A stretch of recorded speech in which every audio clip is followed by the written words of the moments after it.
বৰ্তমান আহি পৰিছোঁ তিনিচুকীয়া সমষ্টি বুলি ক'ব নোৱাৰি, মাকুম সমষ্টিৰ দিচাউজান গাঁৱত এনে এজন ব্যক্তিক লগ কৰিবৰ কাৰণে, যিজন ব্যক্তিক আমি জৈৱিক খেতিয়ক বুলিও ক'ব পাৰোঁ, লগতে এজন অগাধ পাণ্ডিত্য থকা মানুহ, যিজন মানুহৰ পৰা আমি বহুতখিনি বস্তু জানিব পাৰিম, বহুতখিনি বস্তুৰ জ্ঞান আহৰণ কৰিব পাৰিম।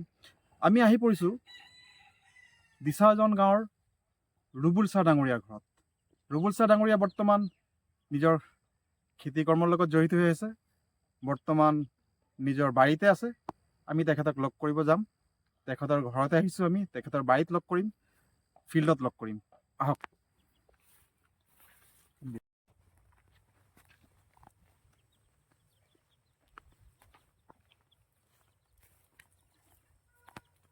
ৰুবুল দা নমস্কাৰ। নমস্কাৰ। চিধা কথা সত্তৰ পথ আপোনাক স্বাগতম জনাইছোঁ। আজি আপোনাৰ বাৰীত আহিছোঁ আৰু আপোনাৰ পৰা বহুত কথা জানিবলৈ আছে, শিকিবলৈ আছে। আমাৰ দৰ্শকক আপোনাৰ নিজৰ চিনাকিটো আপুনি নিজেই দিয়ক বুলি ভাবিছোঁ। কি বুলি ক'ব? নমস্কাৰ, মোৰ নাম ৰুবুল চাহ। মই থাকোঁ দিচাউজান গাঁৱত, বাৰীকুৰিৰ অন্তৰ্গত, আৰু সমষ্টি আমাৰ মাকুমিতিয়া নতুনকৈ পৰিছে। আপুনি কোনটো চেনেলৰ পৰা বা কেনেকুৱা ধৰণৰ আহিলে বুলি ক'লে? মই একচুৱেলি এটা সাধাৰণ প্ৰচেষ্টা এটা আৰম্ভ কৰিছোঁ। যোৱা দুটা এপিছড হ'ল আমাৰ সত্যৰ পথ চিধা কথা বুলি এটা সৰু প্ৰচেষ্টা।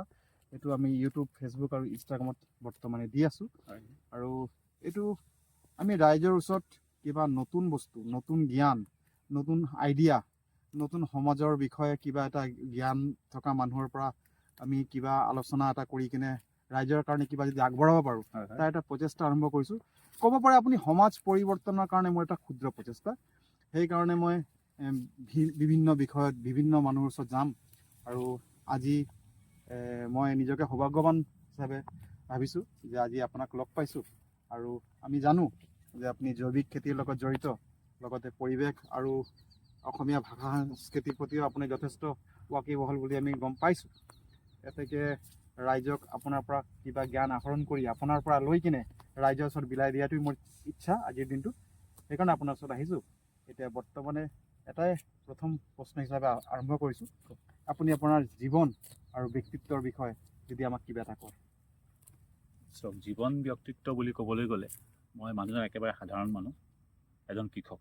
কৃষক সাধাৰণ নহয়, কৃষকেই হয়। আৰু কৃষকৰ মই পৃথিৱীত ন' ডাউট আপুনি কোৱা কথাটো মই মানি লৈছোঁ, সাধাৰণ নহয়, কিন্তু সাধাৰণ বুলি সমাজে আজিৰ ডেটত গণ্য কৰে। কিন্তু শিক্ষক আৰু কৃষক এই দুজন মানুহ পৃথিৱীৰ খুব ডাঙৰ এটা থাকে, আপোনাৰ ৰোল কৰিছে প্ৰকৃতিৰ বা হেৰিৰ লগত। তো এতিয়া মই সহজ সৰলভাৱে নিজৰ খেতি পথাৰ কৰি আছোঁ, আৰু মানে উদ্যান শস্য কিছু কৰিছোঁ, আৰু জৈৱিকলৈ কৰিছোঁ। আৰু আপুনি অলপ আগতে কৈছিল নতুনত্ব বুলি ক'লে একো নাই, কাৰণ আমি পৌৰাণিকলৈ ঘূৰিহে গৈছোঁ।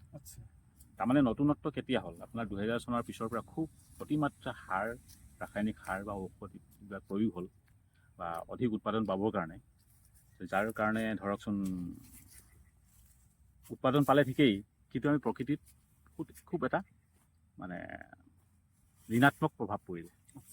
আৰু সেইটো ক্ৰমান্বয়ে মানুহে বা বিজ্ঞান জগতে বা সচেতন নাগৰিকে বৃহৎভাৱে অনুভৱ কৰিছে। গতিকে এই অনুভৱটো কৰিব যাওঁতে যেন ক'ৰবাত আকৌ আমি যেন তাহানিৰ পুৰণা নীতি নিয়মৰ আণ্ডাৰ মানে হেৰিৰ ওপৰত কামবিলাক কৰিব লাগিব। জৈৱিকটো তাৰে এটা অংশ, প্ৰাকৃতিক এটা তাৰে অংশ। জৈৱিক আৰু প্ৰাকৃতিক খেতি আমি মূলতঃ কৰিব লাগে। গতিকে মই যিখিনি পাৰোঁ সেইখিনিকে মই কৰি আছোঁ। আৰু মোৰ ওচৰ চুবুৰীয়া হওক বা মোৰ যিমানখিনিলৈকে মোৰ লগত সংস্পৰ্শৰ যিমান মানুহ আহিছে তেখেতসকলক মোৰ এইটো তেখেতসকলৰ লগত আগবঢ়াই দিছোঁ। আৰু সাধাৰণ মই একেবাৰে সাধাৰণ, মই চাকৰিমুখীও নাছিলোঁ। চাকৰি মোৰ জীৱনত বহুত চাকৰি সেই সময়ত খুব এটা জটিল নাছিল চাকৰিৰ কাৰণে, কিন্তু মই চাকৰিমুখী নাছিলোঁ। মই ভাবিলোঁ কেনেকৈ কৰিব পাৰোঁ, আত্মনিৰ্ভৰশীল। আৰু মই ক'ব নোৱাৰোঁ এইটো মই ভাল বা বেয়া বুলিও নাজানো, কিন্তু নিজৰ বিবেকক নিজে পৰিচালনা কৰিব বিচাৰোঁ। কাৰণ কোনোবাই পৰিচালনা কৰিব মই এইটো বস্তু ক'ব নোৱাৰোঁ। হয়তো মোৰ বেয়াও হ'ব, বেয়াও যদি হয় মোৰে হ'ব। মই যাতে মোৰ কাৰণে মোৰ বেয়াৰ কাৰণে আপুনি দায়ী হ'ব নালাগে।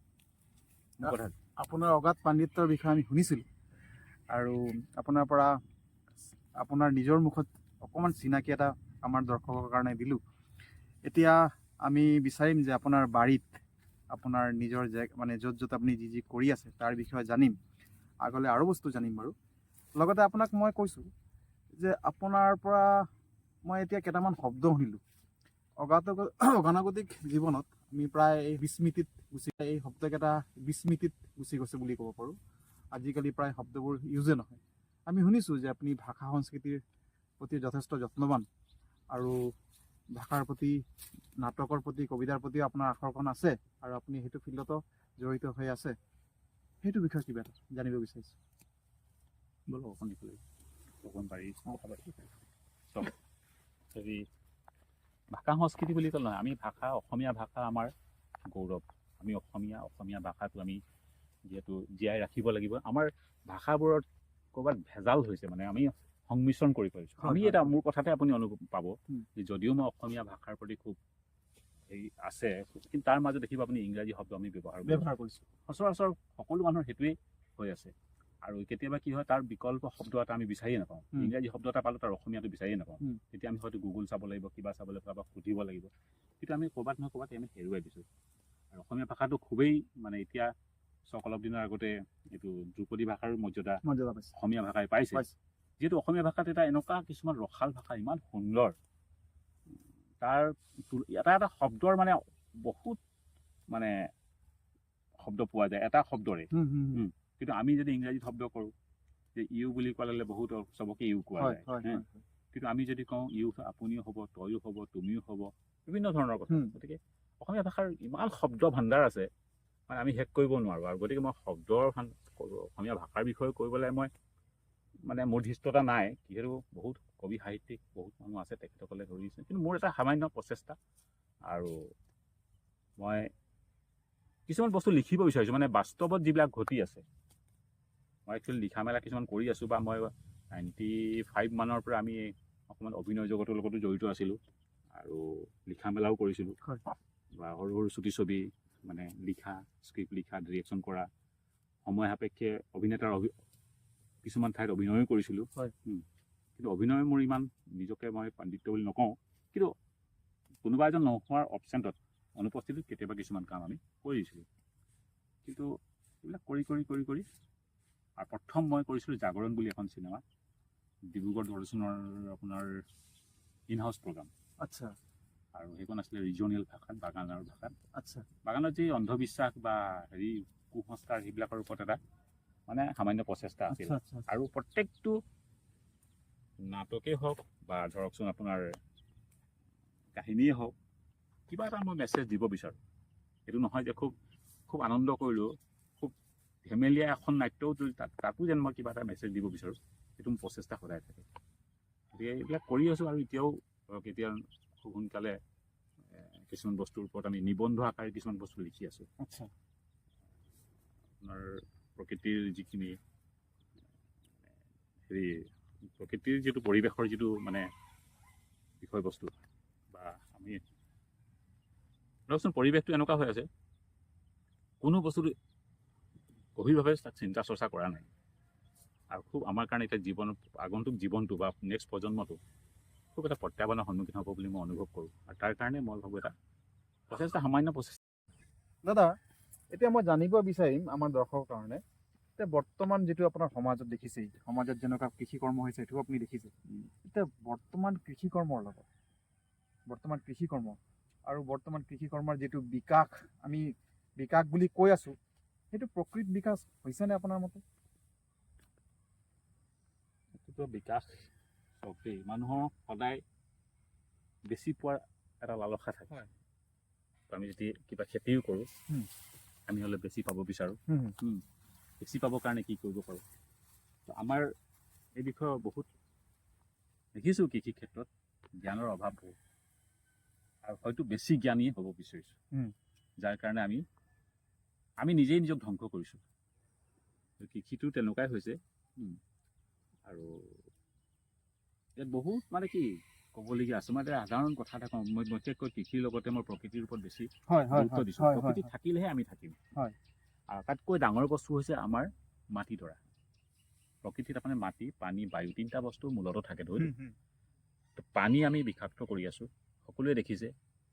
বায়ু আমি বিষাক্ত কৰিছোঁ, মাটিও বিষাক্ত কৰিছোঁ, আৰু আমি এই পৃথিৱীতে থাকিব লাগিব। এতিয়া যদি মই আপোনাক এটা এক্সাম্পল দিওঁ, চিম্পল মই এডোখৰ মাটি যদি আপোনাক লওঁ, ড্ৰাই মাটি, এডোখৰ মাটি ইয়াত কি আছে বুলি ভাবিব পাৰে আপুনি? খালি চকুত দেখিলে একো নাই, শুকান বুলিয়ে ক'ব। শুকান মাটি, কিন্তু ইয়াত এডোখৰ মাটিটো জীৱিত নে মৃত? কথা কিছুমান হৈছে। মাটি জীৱিত নে মৃত? মাটি জীৱিত নে মৃত? শুনিব, মাটি জীৱিত নে মৃত, বৰ ডাঙৰ কথা। কওকচোন। এতিয়া যদি কোৱা যায় মাটিডোখৰ মৃত নে জীৱিত, যদি আজি জীৱিত হয় কেনেকৈ ধৰণৰ জীৱিত, যদি মৃত হয় কেনেকৈ মৃত হয়? ইয়াৰ মূলত কাহিনী হৈছে এই মাটিডৰাত, এইডোখৰত আপোনাৰ দেখা চকুত শুকান মাটি লাগিছে। শুকান মাটি লাগিছে। ইয়াত কি থাকিব পাৰে? পানী আছে। পানী আছে, শুকান কিন্তু। শুকান কিন্তু পানী আছে। পানী থাকিবই লাগিব। যদি পানী নাথাকে আমি চকুৰে দেখিব নোৱাৰোঁ, দেখি নাপাওঁ। পানী আছে আৰু বহুত কিছুমান অনুজীৱ আছে যিবিলাক আমি চকুৰে দেখিম। কোটি কোটি লাখ লাখ, মানে কিমান কোৱান্টিটি আছে থাকিব, মানে এইডৰা মাটিতে, এইমানত মাটিতে। আৰু ইহঁতিয়ে হৈছে বায়ু আছে, যিবিলাক সৰু সৰু চিড সোমাইছে তাতো বায়ু আছে, মানে আটাইখিনি বস্তু ইয়াতে এবজৰ্ব হৈ আছে। যদি এই মাটিডোখৰ আমি জুইত পুৰি দিওঁ, জুইত এঘণ্টামান পুৰি দিওঁ বা পুৰি পেলাই আলৈ আনো, তেতিয়া মাটিখন মৃত হৈ যাব। এতিয়া জীৱিত। আৰু জীৱিত হোৱাৰ কাৰণে ইয়াত যদি আমি এটা গুটি এটা দিওঁ, সৰিয়হ গুটি এটা, অলপ পানী দিওঁ বা নৰ্মেলি বা এনেও প্ৰাকৃতিকভাৱে বতাহ পানী পাব, নিজে জাৰ্মিনেশ্যন হ'ব। মানে প্ৰথম কথা আমি শুনিলো যে জীৱিত মাটি আৰু মৃত মাটি। আজিলৈকে শুনিছিল আপোনালোকে মাটি জীৱিত থাকে, মাটিও মৃত থাকে? প্ৰথমবাৰ শুনিলো, মনত থব। প্ৰকৃতি আৰু শিকিবলৈ আছে। একো এটা বস্তু আমাৰ সামৰ্থ্যত নাই। আমি এটা সৰিয়হ ইয়াত যদি দিওঁ, যদি প্ৰকৃতিয়ে নিজে জাৰ্মিনেশ্যনৰ ব্যৱস্থা নকৰে, আমাৰ পৃথিৱীত কাৰো মানুহৰ যাতে সাধ্য নাই এই সৰিয়হটো জাৰ্মিনেশ্যন কৰি দিব। জাৰ্মিনেশ্যন হোৱাৰ পিছত গছ ৰোৱা, বাকী গোটেইখিনি কৰে। আমি ভাবোঁ যে আমাৰ এটা সদায় থাকে আমি আৰু মই আৰু আমি কৰিছোঁ। কিন্তু মই আৰু আমি ইমানেই কৰিব পাৰিম যে ইয়াক চহাব পাৰিম, ইয়াক গুটি দিব পাৰিম, পানী দিব পাৰিম, গোবৰ দিব পাৰিম, কিন্তু গোটেই কামখিনি প্ৰকৃতিয়ে কৰিব। আৰু প্ৰকৃতিত আমি অত্যাচাৰ কৰিছোঁ, সামূহিকভাৱে অত্যাচাৰ কৰিছোঁ বুলি ক'ব লাগিব। আপুনিও তাৰ পৰা বাচি যোৱা নাই, ময়ো বাচি যোৱা নাই। কাৰণ তাৰ মূলতো ইয়াত মই যদি এটা সাধাৰণকৈ ক'বলৈ যাওঁ, আজি আমি অতিৰিক্ত সাৰ প্ৰয়োগ কৰিছোঁ, ৰাসায়নিক সাৰ অতিৰিক্ত প্ৰয়োগ কৰিছোঁ। প্ৰয়োগ কৰাৰ কাৰণে এই মাটিডৰাৰ ক্ষতি হৈছে, ইয়াৰ পৰিৱেশৰ ওচৰত পানীৰ ক্ষতি হৈছে, ইয়াৰ পৰা বায়ুৰ ক্ষতি হৈছে, আমি বিষাক্ত ঔষধ প্ৰয়োগ কৰিছোঁ। তো এই এনেধৰণে আমি যেতিয়া খেতি কৰিব গৈছোঁ, আমাৰ খুব জ্ঞানৰ অভাৱ হৈছে। আমি খুব এই বিষয়ে শিকিব লাগিব, জানিব। মানে অধ্যয়নৰ অভাৱ আছে বুলি কৈছে। আমি বস্তুটো কি, আমি এইটো সঁচা কথা ক'ব গ'লে আপুনি পুৰণা যিবিলাক ঋষিমুনিসকলে খেতি কৰিছে তেতিয়া হয়তো সেইবিলাক চলি আছিল। কিন্তু বিজ্ঞানে যিমানখিনি আৱিষ্কাৰ কৰিলে, বিজ্ঞানে আমাক এইখিনি বস্তু জানিব দিছে। ইয়াত জীৱাণুটো আছে, আমাক বিজ্ঞানে জানিব দিছে। আমি সাধাৰণতে জানিব নোৱাৰোঁ। পানী আছে ইয়াত, আমাক বিজ্ঞানে জানিব দিছে। আমি জানিব নোৱাৰোঁ। তেখেতসকলে কৈছে ইয়াত আছে, নাথাকিলে, কাৰণ এই অনুজীৱখিনি যে আছে ন, সেই অনুজীৱৰ দেহাতে পানী আছে। অনুজীৱৰ দেহাত পানী আছে, পানী থাকিবই লাগিব, পানী থাকিলেহে জীয়াই থাকিব। গতিকে কথা কিছুমান তেনেকুৱা। এতিয়া চকুত দেখিলে বস্তুটো শুকান মাটি, শুকান মাটিটো মানে ক'বলৈ কৈছে এনেকুৱা, মানে এইটো মাটিত প্ৰাণ আছে, প্ৰাণ আছে। এইটো মাটিত আপোনাৰ কোৱা মতে প্ৰাণ আছে। আৰু প্ৰাণ আমি সুধা চকুৰে দেখিব পৰা নাই, কিন্তু এই মাটিত প্ৰাণ আছে। আমি মাটিক ভৰিত গছকি দিওঁ, কেতিয়াবা কিবা কিবি কৰোঁ বাৰু, আমাৰ আনুষংগিক জীৱনত কৰিব লাগে, খোজকাঢ়িব লাগিব, তো মাটিত আমাৰ ভৰি দিবই লাগিব। কিন্তু মাটিত প্ৰাণ আছে, মাটিত প্ৰাণ আছে। গতিকে মই এতিয়া দেখিছোঁ, আমি কেলৈ ক'লোঁ মাটিৰ ওপৰত অত্যাচাৰ অতিশয্যা কৰিছোঁ বুলি পেলাই। এটা উদাহৰণ দিওঁ। আপোনালোক সকলোৱে জানে প্লাষ্টিক বৰ্জন। প্লাষ্টিকটো আমি বেন বা প্লাষ্টিক আমাৰ এটা প্লাষ্টিক আমাৰ মানৱ জীৱনত এটা মানে খুব দৰকাৰী অংগ হৈছে। এখন প্লাষ্টিক চেয়াৰ, এখন প্লাষ্টিক বেগ ইত্যাদি ইত্যাদি। কিন্তু যিটো বস্তু আমাৰ মাটিত পচি নাযায়, প্লাষ্টিকৰ যিবিলাক বস্তু, সেই বস্তুবিলাক চাব দেই। এতিয়া সেই প্লাষ্টিক বেগবিলাক আমি কি কৰোঁ, জ্বলাই দিওঁ বা ক'ৰবাত আমি গোট কৰি। এতিয়া উদাহৰণস্বৰূপে আপোনাক যদি মই কওঁ, এখন আপুনি মন কৰিব, ক'ৰবাত আপুনি পাইছে, মই নিজে পাইছোঁ প্ৰেক্টিকেলি, যে এখন সভা পাতিছে যে প্লাষ্টিক বৰ্জনৰ ওপৰত সজাগতা সভা। সকলোৱে প্লাষ্টিক ভাষণ দিছোঁ, ময়ো দিছোঁ, আপুনিও দিব, তেনেকুৱা বহুত ৰিচোৰ্চ পাৰ্চন আহিব, ভাষণ দি গুচি যাব। কিন্তু তাতে দেখিব প্লাষ্টিকৰ বটলত আপোনাৰ পানী আহিল, প্লাষ্টিকৰ ট্ৰেত আপোনাৰ খাদ্য আহিল, মানে গোটেই বস্তুটো প্লাষ্টিক প্লাষ্টিক প্লাষ্টিক। তেতিয়া আমি কি কৰিছোঁ, এই কথাবিলাক অলপ চিন্তা কৰিব লাগে। মানে গভীৰ অধ্যয়ন, মানে অধ্যয়ন আছে, জানো আমি, জানিলেও মানে একটু আমি এইটো প্ৰয়োগ নকৰোঁ। জানি হ'লেও প্ৰয়োগ কৰি মানে সেইটোৱে মানে আমি মানে ইজি যিকোনো বস্তু ইজি ল'ব বিচাৰোঁ, সেইকাৰণে আমি মানে কষ্ট কৰিব নিবিচাৰোঁ, সেইটো কাৰণে আমাৰ এইটো গতি হৈছে বুলি মোৰ অনুভৱ হয়। ৰুবুল দা, এতিয়া আপোনাৰ বাৰীত যেতিয়া আছোঁ, মই কেইটামান আপোনাৰ বাৰীত কেইটামান বস্তু যিটো আপুনি কৰি আছে বৰ্তমান, সেইটোৰ বিষয়ে যদি আমাক দেখুৱায়, আমাক অকণমান জনায়, যে ধৰি লওক আপোনাৰ ঘৰত মই এতিয়া বেঙেনা গছ দেখি আছোঁ, আপোনাৰ মোৰ পিছফালে লাও আছে, সেইফালে আৰু কিবা কিবি আছে, এইফালে আপোনাৰ চাহ বাগিচাও দেখি আছোঁ, আপোনাৰ বাগানতো যাম। তো আৰু এটা মনত সোমাই আছিলে, এই যে মৌ জোল আমি খাওঁ, মৌ জোলত মই শুনিছিলোঁ যে মোৰ 2টা বা 3টা প্ৰকৃতি থাকে বুলি, কিন্তু সেইটো আমি বিশদভাৱে নাজানো, বা আমাৰ ৰাইজৰ চাগে ইমান ভালকে নাজানে। আমি মৌ জোল আমি কি কৰোঁ, আমি একচুৱেলি দোকানৰ পৰা মৌ জোলৰ এইটো কিনি আনো, বেলেগ বেলেগ কোম্পানী আছে, বেলেগ বেলেগ খাটি মৌ জোল বুলি কয়, এইটো মৌ জোল ভাল, আকৌ কোনোবা কয় এইটো মৌ জোলত চেনি মিহলোৱা আছে।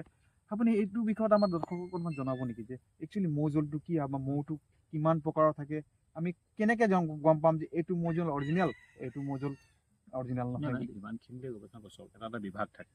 মৌৰ ক্ষেত্ৰত যিকেইজন মানুহ এক্সপাৰ্ট আছে, যিবিলাক মৌ ধৰে, তেখেতসকলে ধৰি লওক এই বিষয়ে সবিশেষ তাৰ বিষয়ে নলেজ থাকিব। কিন্তু মৌৰ 3টা প্ৰজাতি আছে, ধৰি লওক মেলিফেৰা আছে, এনেকুৱা 3টা-4টা প্ৰজাতি আছে, সেইটো জানেই।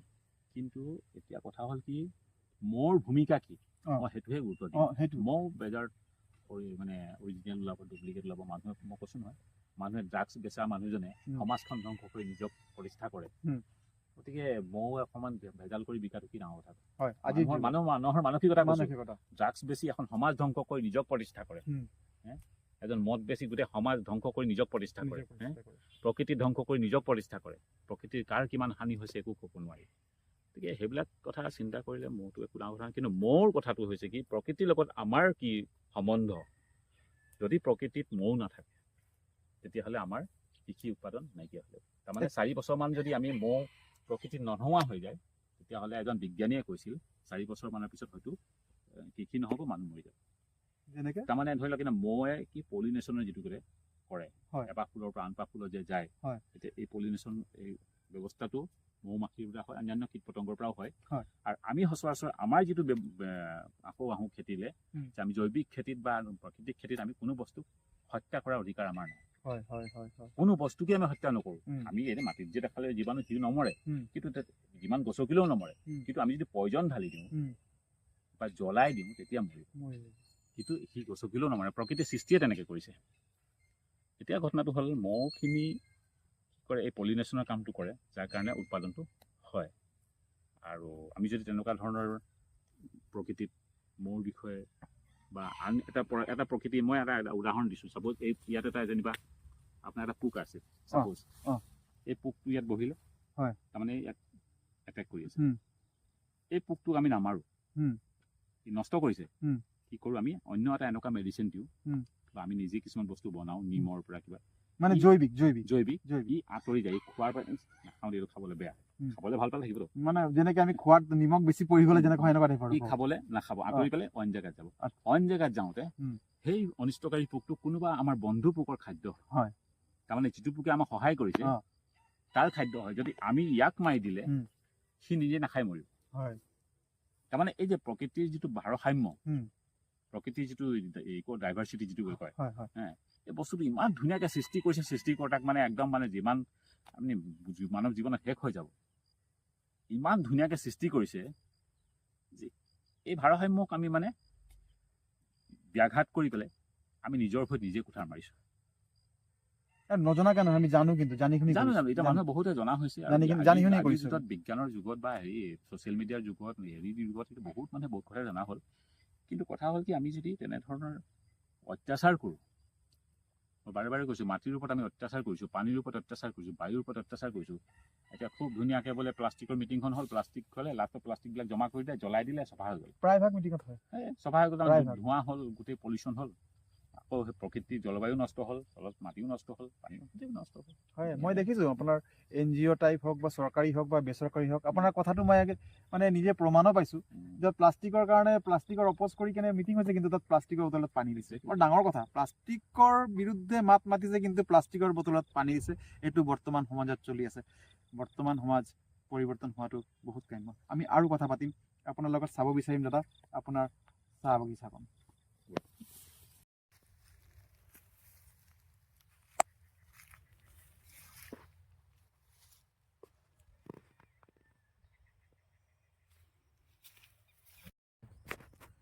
দৰ্শক, এতিয়া আমি বৰ্তমান আহি পৰিছোঁ আমাৰ ৰুবুলদাৰ জৈৱিক চাহৰ বাৰীলৈ। এতিয়া আমি ৰুবুলদাৰ চাহ বাগিচাত সৰু নিজৰ বাৰীতে বনাই লোৱা এক জৈৱিক চাহ বাগিচা, সঁচা অৰ্থত জৈৱিক চাহ বাগিচা। আপুনি মোৰ কেমেৰামেনক মই কম দেখুৱাবলৈ, এই চাৰিওফালে আছে আমাৰ জৈৱিক চাহ বাগিচা, ৰুবুলদাই নিজে কৰিছে। আৰু ৰুবুলদাৰ পৰা আমি জানিম আজি বজাৰত বহুত ধৰণৰ জৈৱিক চাহ ওলাই আহিছে, চবে জৈৱিক জৈৱিক জৈৱিক জৈৱিক বুলি কৈ থাকে। জৈৱিক চাহটোনো কি আৰু জৈৱিক চাহ কেনেকৈ কৰিব পাৰি তাৰ বিষয়ে অকণমান আমাৰ ৰুবুলদাই জনাব। ৰুবুলদা, জৈৱিক চাহৰ বিষয়ে আপুনি কি ক'ব? আপুনি নিজে কৰিছে। জৈৱিক চাহ মই 1996 মানৰ পৰা বাগান কৰিছিলোঁতো। বাগান কৰাৰ সময়ত মই তেতিয়াই অনুভৱ কৰিছিলোঁ যে আমি এই ধৰণৰ কেমিকেলৰ যিটো প্ৰভাৱ, এটা সময়ত হয়তো এই চাহ ব্যৱসায়টো ছাষ্টেইনেবল নহ'ব নেকি। আচ্ছা। মানে তেতিয়া এটা সন্দেহ উপজিছিলে। কাৰণ আমাৰ মানে কি, তাত জৈৱিকলৈ অহাৰ আগতে মই কথাখিনি কৰিছোঁ, অতিৰিক্ত প্ৰয়োগ কৰোঁ। আমাৰ দুখটো তাতেই আছে। আমাক যদি বিজ্ঞানৰ সন্মত হিচাপে বোলে 10 কেজি ইউৰিয়া দিব কয়, আমি 20 কেজি ঢালোঁ। হয়। আমাক যদি 1 ml 1 লিটাৰ পানী দিব কয়, 1 লিটাৰ পানীত 1 ml পেষ্টিচাইড বা যিকোনো বিষাক্ত ঔষধ আমি বেছি দি দিওঁ। সচৰাচৰ সেইটোৱে হয়। আৰু আমি ভাবোঁ যে বেছি দিলে কিজানি ভাল হ'ব। কিন্তু কেতিয়াবা আমি এইটোও নাভাবোঁ যে নিজৰ দেহত কেতিয়াবা পেইন কিলাৰ 5টামান খাই পেলাই নিজৰ দেহাটো ভাল কৰিব নিবিচাৰোঁ। বা কফ মিক্সাৰ এটা বটল কেতিয়াবা খাই সেইটো নকৰোঁ। সেইখিনি সচেতন। কিন্তু আমি জানো গছজোপাই কোনোদিন মোক কমপ্লেইন নকৰে, আপত্তি নিদিয়ে, গতিকে গছজোপাৰ ওপৰত আমি অত্যাচাৰ চলাওঁ। তো এতিয়া জৈৱিকৰ কথাটো হ'ল কি, জৈৱিকত প্ৰথম কথা হৈছে খৰচ নাই। যদি মানুহে ভাবে যে খৰচ হ'ব, জৈৱিকৰ দাম বেছি পাব, এইটো নহয়। জৈৱিকত খৰচেই নাই। মই যদি কোনোদিন কেমিকেলৰ দৰৱ, আপুনি যদি কোনোদিন ফাৰ্মাচীলৈ দৰৱ কিনিবই নাযায়, তেতিয়াহ'লে আপোনাৰ খৰচ নালাগে। গতিকে ঠিক তেনেধৰণৰ আমি খৰচটো কম হয়। মানুহে খুব বেলেগ ধৰণৰ কয় যে খৰচ বেছি হয়, একো খৰচ নাই। মই এইডোখৰ বাগান কৰিছোঁ। কিমান আছে মানে মাজতে শুনিছোঁ 1 হেক্টৰমান আছে। 1 হেক্টৰ আছে। আৰু মই বাগান অলপ আপলোডিং কৰিলোঁ, অলপ উঠাই দিলোঁ। উঠাই পেলাই মই হৰ্টিকালচাৰ ফাৰ্ম কৰিলোঁ। আগতে বাৰী নাছিলতো। জৈৱিকৰ এটা বিশেষ বজাৰ আছে। আৰু আচৰিত কথা, যিবিলাক দেশে কেমিকেল বনায়, ইণ্ডিয়াৰ বাহিৰত যিবিলাক দেশে কেমিকেল আমাৰ দেশলৈ পঠিয়ায়, সেইবিলাক দেশে আমাৰ ইয়াৰ উৎপাদিত সামগ্ৰী নিকিনে। আচৰিত কথা নহয় জানো? যে মোকেই দিছা তোমালোকে কেমিকেল, মই কেমিকেল মাৰি তোমালোকক প্ৰডাক্ট দিছোঁ, তোমালোকে নোলোৱা।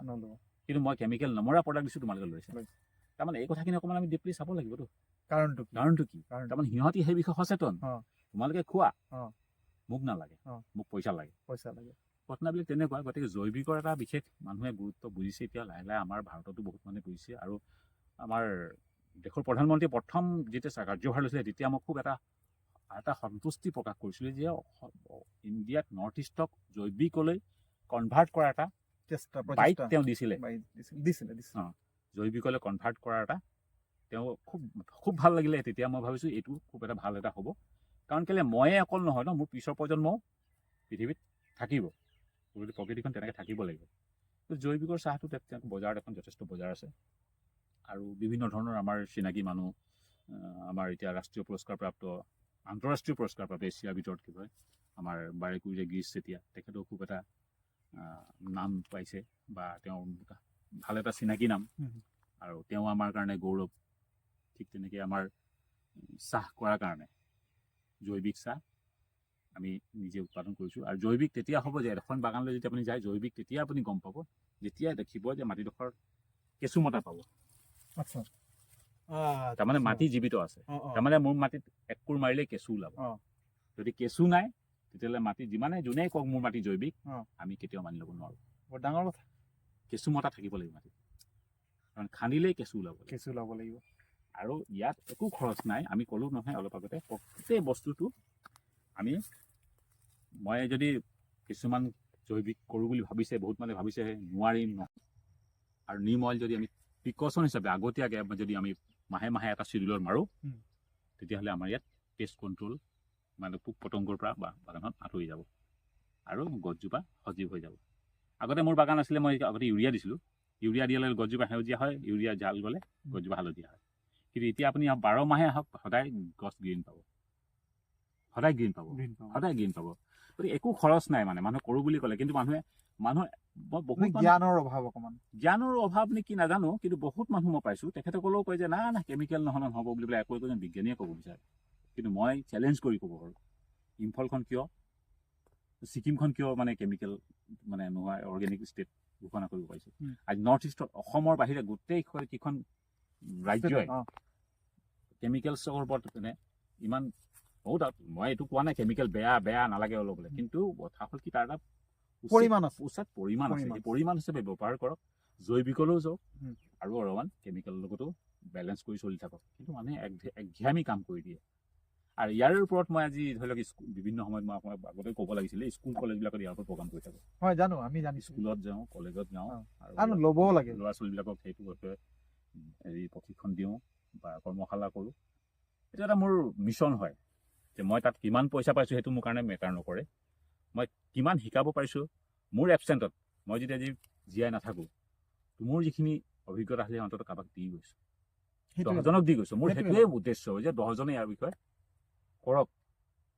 কাৰণ কেলে মই কৈ আছোঁ, মোৰ ফিডবেক কিমান হৈছে মই নাজানো, কিন্তু ন' ডাউট এতিয়া বহুত মানুহে কৰিব লৈছে, বহুত মানুহ আগবাঢ়ি আহিছে। ই এটা ভাল লক্ষণ বুলি ক'ব পৰা যায়।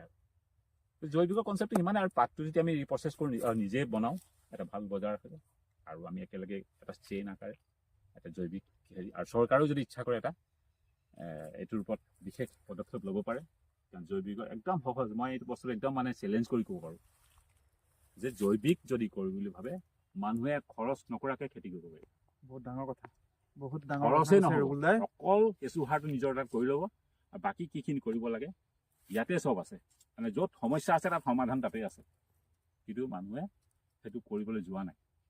আৰু ইয়াৰ মূলতো হৈছে হয়তো কেমিকেল দোকানৰ চেল কমি যাব পাৰে, চৰকাৰৰ আৰ্নিং কমি যাব পাৰে, টেক্স কমি যাব পাৰে। বহুত মানুহ এনেকুৱা আছে যে বিদেশ ভ্ৰমণ কৰিব পাৰে কেমিকেল চেল বঢ়াই দিলে।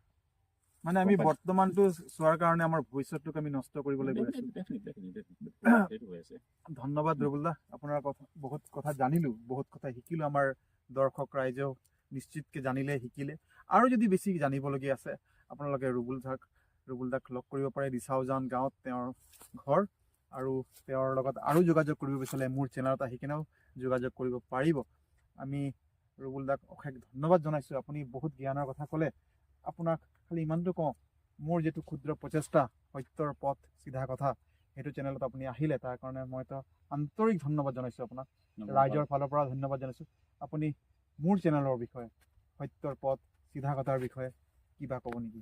খুব ভাল প্ৰচেষ্টা হৈছে, খুব ভাল প্ৰচেষ্টা। কাৰণ কেলে চাওক, চবেই মানে সকলো মানুহ আত্মকেন্দ্ৰিক হয়। মোক পইচা লাগে, মোক ঘৰ বনাব লাগে, মোক বিল্ডিং বনাব লাগে, মোক গাড়ী কিনিব লাগে। কিন্তু আমি সামাজিক দায়বদ্ধতা অকণমান, মানুহ হিচাপে আমাৰ সামাজিক দায়বদ্ধতা আছে। এজন মানুহ পাৰ্থক্য কি, এজন এনিমেলছৰ মাজত মানুহৰ পাৰ্থক্য ক'ত? যে মানুহে কিবা এটা ইউনিক কৰিব লাগিব, সমাজৰ কাৰণে কিবা কৰাৰ দায়িত্ব মানুহৰ আছে। আৰু যিটো কাৰণে আপুনি এইটো ভাবি পেলাই এটা প্ৰচেষ্টা হাতত লৈছে। কালি এইখিনি কিমান মানুহে চাব, কিমান পইচা পাম, সেইটো মেটাৰ নকৰে। যে মই কিবা এটা আজি মোৰ এইখিনি অংশ, মই যিখিনি বস্তু অভিজ্ঞতা আছে বা যি আছে সেইখিনি আপুনি ৰাইজৰ মাজত জনাব বিচাৰিছে।